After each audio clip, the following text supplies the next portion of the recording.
नमस्कार दोस्तों अक्सर हमारे मन में यह प्रश्न उठता है कि जो भोग हम भगवान को लगाते हैं, क्या वह भोग भगवान स्वीकार करते हैं या नहीं।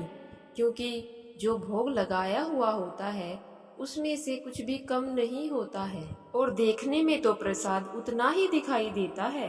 क्या आपको भी इस प्रश्न का जवाब नहीं पता और आप भी इस प्रश्न का जवाब जानना चाहते हैं? तो यह कहानी सिर्फ आपके लिए ही है।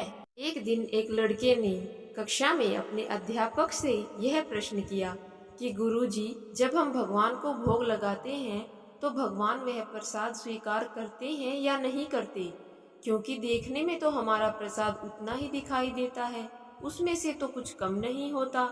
गुरुजी उसका प्रश्न सुनकर थोड़ी देर के लिए चुप हो गए और उन्होंने उसका कोई जवाब नहीं दिया तथा उस लड़के से कहा कि मैं कुछ देर बाद तुम्हारे प्रश्न का जवाब जरूर दूंगा। उस दिन गुरुजी ने कक्षा में एक पाठ पढ़ाया और पाठ के अंत में एक श्लोक बच्चों को याद करवाया तथा बाद में उन्हें कहा कि वह पुस्तक में से देखकर उस श्लोक को कंठस्थ करें। वह कुछ देर बाद बच्चों से सुनेगा। करीब 1 घंटे बाद गुरुजी वापस आए और उन्होंने उसी लड़के को उठाया जिसने उनसे प्रश्न किया था तथा उस लड़के से पूछा कि क्या तुमने श्लोक याद कर लिया है। और उस लड़के ने सारा श्लोक बहुत ही अच्छे तरीके से गुरुजी को सुना दिया तथा गुरुजी ने अपनी नहीं में प्रतिक्रिया दी। इस पर उस लड़के ने कहा, गुरुजी, जैसा पुस्तक में लिखा हुआ है मैंने तो बिल्कुल वैसा ही श्लोक सुनाया है। गुरुजी ने वह पुस्तक दिखाते हुए उस लड़के से कहा कि श्लोक तो पुस्तक में ऐसे ही लिखा हुआ है, तो तुम्हें याद कैसे हो गया। इस पर लड़का चुप रहा।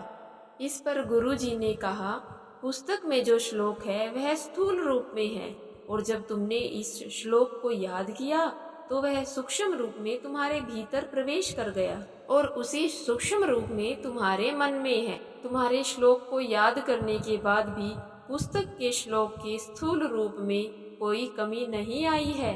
इसी प्रकार भगवान भी पूरे विश्व में चढ़ाए गए भोग को सूक्ष्म रूप में ग्रहण करते हैं और इससे प्रसाद के स्थूल रूप में कभी कोई कमी नहीं आती तथा उसी को हम प्रसाद के रूप में स्वीकार करते हैं।